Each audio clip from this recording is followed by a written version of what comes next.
শুরুতেই জানিয়ে দেব ভারতের ভাটিন্ডা বিমান ঘাঁটি সহ কয়েকটি বিমান ঘাঁটি গুড়িয়ে দিয়েছে পাকিস্তান। কূটনৈতিক সমঝোতার আহ্বান ভারতের।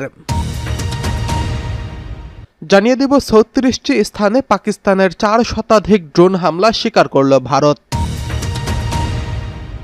অন্যদিকে রয়েছে পানিকে অস্ত্র হিসেবে ব্যবহার করছে ইসরায়েল, দাবি জাতিসংঘের।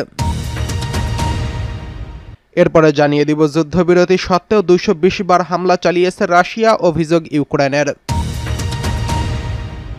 সর্বশেষ জানিয়ে দেব ৬টি ব্যালিস্টিক মিসাইল ছুড়ছে ভারত, পড়ছে নিজেদের রাজ্যেই। এতক্ষণ শুনছিলেন সংবাদ শিরোনাম, এবারে বিস্তারিত। ভারতের ভান্ডিয়া বিমান ঘাঁটি সহ কয়েকটি বিমান ঘাঁটি গুড়িয়ে দিল পাকিস্তান, যুদ্ধবিরতি চায় ভারত।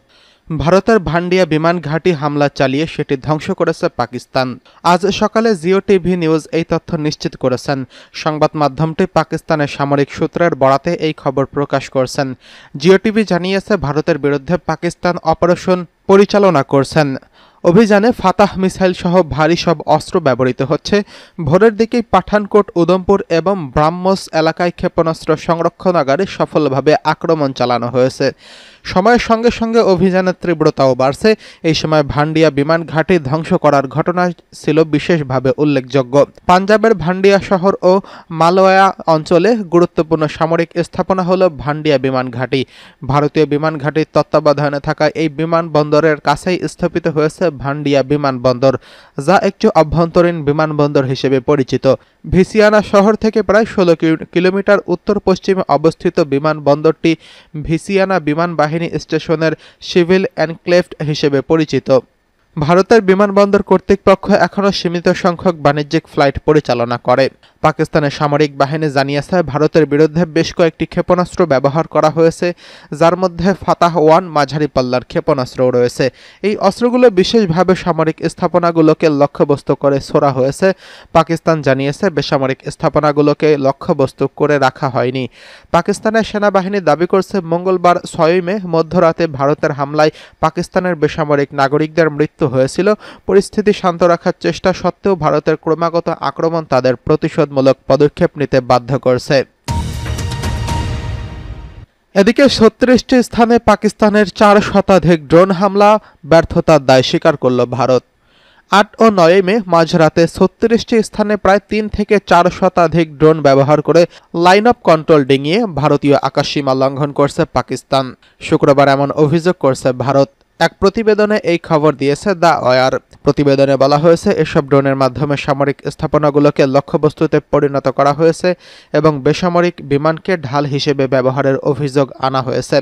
ভারতের পররাষ্ট্র সচিব বিক্রম মিশ্রি, সেনাবাহিনীর কর্নেল সোফিয়া কুরেশি এবং বিমান বাহিনীর উইং কমান্ডার ভূমিকা সিংহ এক যৌথ সংবাদ সম্মেলনে জানিয়েছেন পাকিস্তানের এই ড্রোন অনুপ্রবেশের সম্ভাব্য উদ্দেশ্য ছিল ভারতের আকাশ প্রতিরক্ষা ব্যবস্থার পরীক্ষা করা।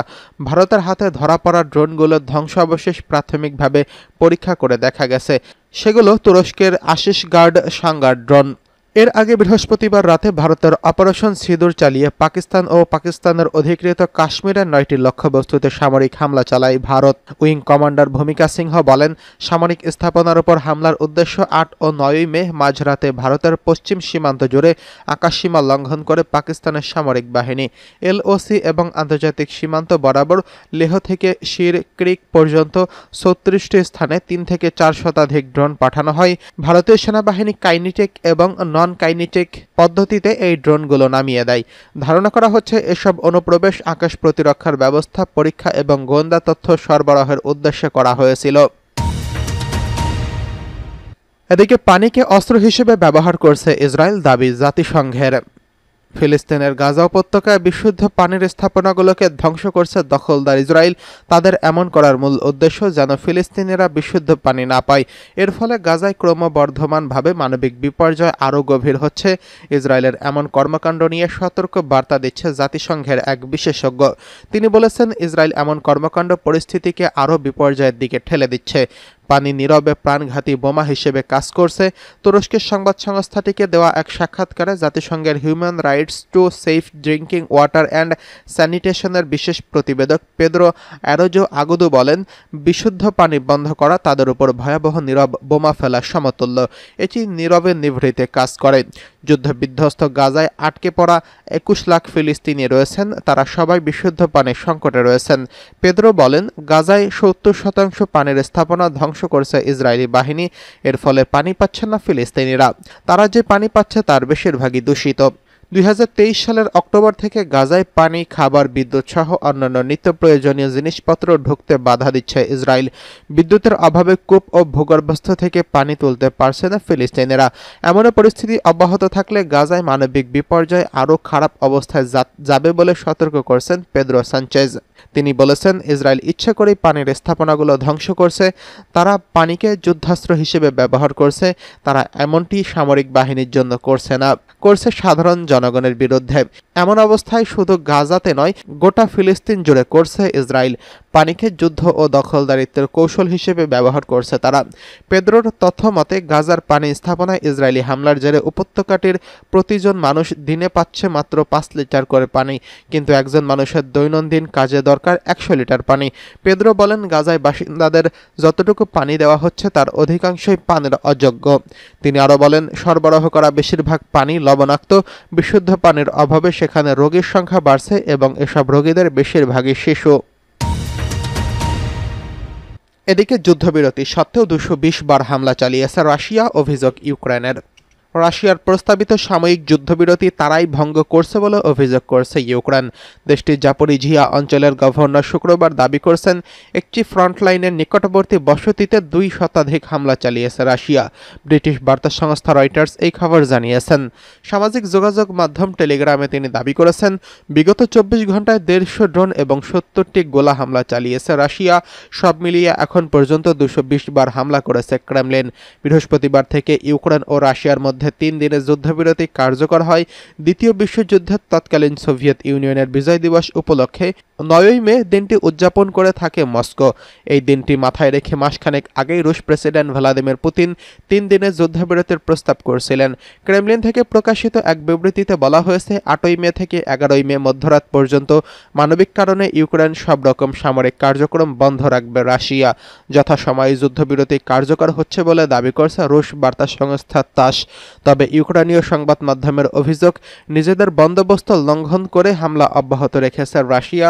এই সময়ের মধ্যেও ইউক্রেনের একাধিক শহরে রুশ হামলা করা হয়েছে। এদিকে ৬টি ব্যালিস্টিক মিসাইল ছুড়েছে ভারত, পড়েছে নিজেদের রাজ্যেই।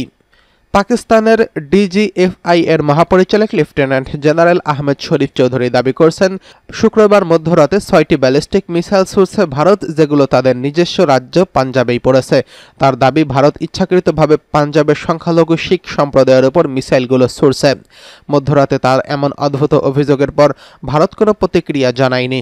এর আগে গত মঙ্গলবার পাকিস্তানের আজাদ কাশ্মীর এবং অন্যান্য জায়গায় মিসাইল ছুড়েছিল ভারত। ওই হামলার পরপরই সবার আগে এটির খবর জানিয়েছিল পাক জিডিআইএফ এর মহাপরিচালক। পরবর্তীতে ভারতও মিসাইল ছোড়ার সত্যতা স্বীকার করে নেয়।